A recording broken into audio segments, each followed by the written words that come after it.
आज का हमारा विषय है द्विवेदी युगीन हिंदी काव्य धारा की प्रमुख विशेषताएं क्या होती हैं।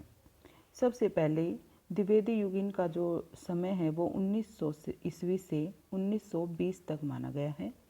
द्विवेदी युगीन हिंदी काव्य धारा को भारतेंदु युग के काव्य का विकसित रूप कहा जाता है। इस युग में खड़ी बोली को काव्य की भाषा बनाना एक महान सफलता थी और महावीर प्रसाद ही इस युग की साहित्यिक चेतना के सूत्रधार हैं। सबसे पहले हम देख लेते हैं कि प्रमुख कवि कौन कौन से थे इस युग के दौरान।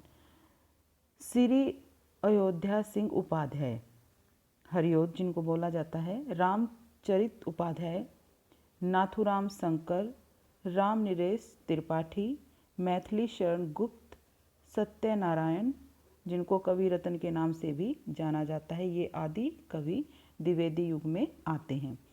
उसके बाद आता है इसकी मुख्य विशेषताएं कौन कौन सी हैं। सबसे पहले आता है देशभक्ति की कविता। इस युग में जितने भी कवि हुए उन्होंने देशभक्ति से ही संबंधित कविताएं लिखी हैं। जैसे भारतेंदु युग की कविता देश प्रेम, भाषा, वेश और भोजन तक ही सीमित थी। अब इस युग में उन्होंने उस परिधि को बढ़ाया। इस समय राष्ट्रीय जागरण एक प्रकार से हिंदू जागरण था। इस जागरण में इतिहास और परंपरा का अवलंबन प्रधान था। वास्तव में इस काल के कवियों ने इतिहास के गौरव और महत्वपूर्ण परंपराओं की भी रचना की। इन कवियों ने तत्कालीन समाज की दयनीय अवस्था पर करुणा व्यक्त की। उन्होंने ऐसी रचनाएं की, उन्होंने क्या किया, उसमें देशभक्ति का स्वर भी सुनाई देता है। जैसे मैथिली शरण गुप्त हैं, उन्होंने अपनी पंक्तियों में यह स्पष्ट किया है, जिसको निज गौरव न निज देश का अभिमान है, वह नर नहीं है, पशु निरा है और मृतिक सम्मान है। उसके बाद आता है धार्मिक भावना। इस युग की धार्मिक चेतना में पर्याप्त व्यापकता और विशुद्धता आई है। इस युग के कवियों का विश्वास है कि मानव प्रेम ही ईश्वर प्राप्ति का संभव है। मतलब ये है कि जो इंसान आपस में प्यार से रहते हैं, आराम से बात करते हैं, उन जिनका मिलनसार स्वभाव होता है, वही वो ईश्वर को प्राप्त कर सकते हैं। कवियों ने ईश्वर की दिव्य शक्ति का अनुभव जन सेवा में ही किया है। उसके बाद आता है सुधारवादी दृष्टिकोण। द्विवेदी युगीन कविता सुधारवादी भावनाओं से परिपूर्ण है। कवियों ने अनेक कुरीतियों का वर्णन करके सुधारवादी दृष्टिकोण को प्रस्तुत किया है। उन्होंने ऐसी कविताएं लिखी हैं जैसे बाल विवाह, विधवाओं की दयनीय दिशा, शिक्षा प्रसार आदि भावनाओं को अभिव्यक्ति मिली है। मतलब उन लोगों तक पहुंचाया है ऐसी रचनाएं लिखकर। और अनेक कवियों ने क्या किया, किसान, मजदूर, दलित, उनके दुख दर्द को भी अपनी कविताओं के माध्यम से व्यक्त किया है। उसके बाद आता है सामाजिक चेतना। आधुनिक युगीन काव्य में समाज सुधार प्रमुख रहा है।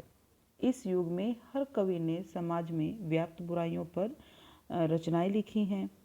जैसे श्रीधर पाठक ने विधवाओं के पुनर्विवाह का समर्थन किया। नाथुराम शंकर शर्मा ने बाल विवाह पर व्यंग्य किया। दहेज प्रथा की आलोचना की गई। और जो मैथिली शरण गुप्त हैं, उन्होंने समाज के पिछड़े वर्गों तथा किसानों के प्रति सहानुभूति प्रकट की। इस प्रकार देश प्रेम की भावनाओं तथा सामाजिक सुधार की प्रवृत्ति इस काल के काव्य की प्रमुख विशेषताएं रही हैं। उसके बाद आता है हमारा युग बोध। इस काल में कवियों ने समाज सुधार, स्वदेश प्रेम, त्याग, वीरता आदि युगीन भावनाओं को अपने काव्यों में प्रकट किया है। इस काल की कविता में उस युग की सामाजिक चेतना को सहज रूप से देखा जा सकता है। फिर आता है प्रकृति चित्रण। कवियों ने प्रकृति को भी अनेक रूपों में प्रकट किया है, उनका वर्णन किया है, उनके सौंदर्य का वर्णन किया है।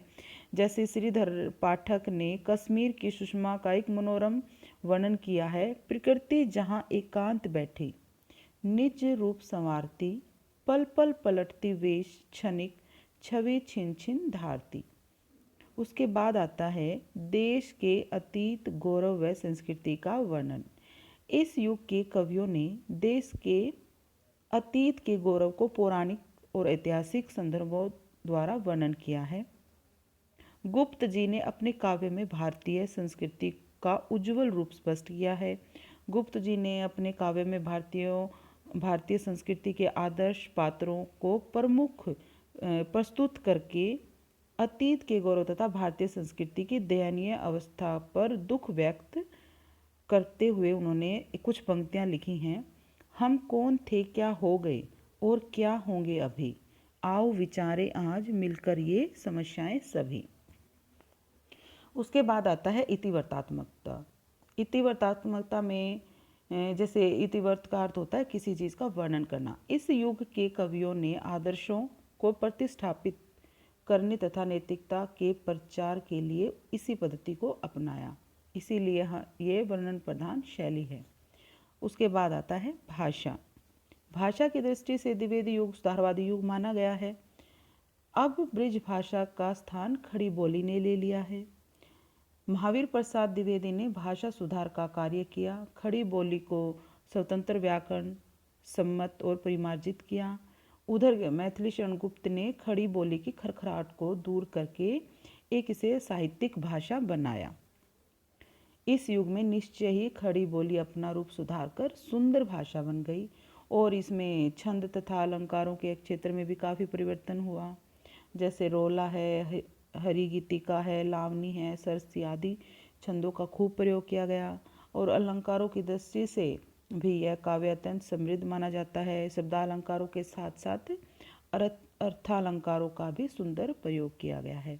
जैसा कि हमने पहले वीडियो में भी देखा था कि जो कुछ ऐसे पॉइंट हैं जो हमारे सेम है इसी में, और ये जो पहले हमने भारतेंदु किया था, आज हमने द्विवेदी किया है, तो इनमें लगभग कुछ पॉइंट सेम है अगर हम थोड़ा सा ध्यान से पढ़ें तो। आशा है आप सभी को ये जो आज का विषय है समझ आ गया होगा। धन्यवाद।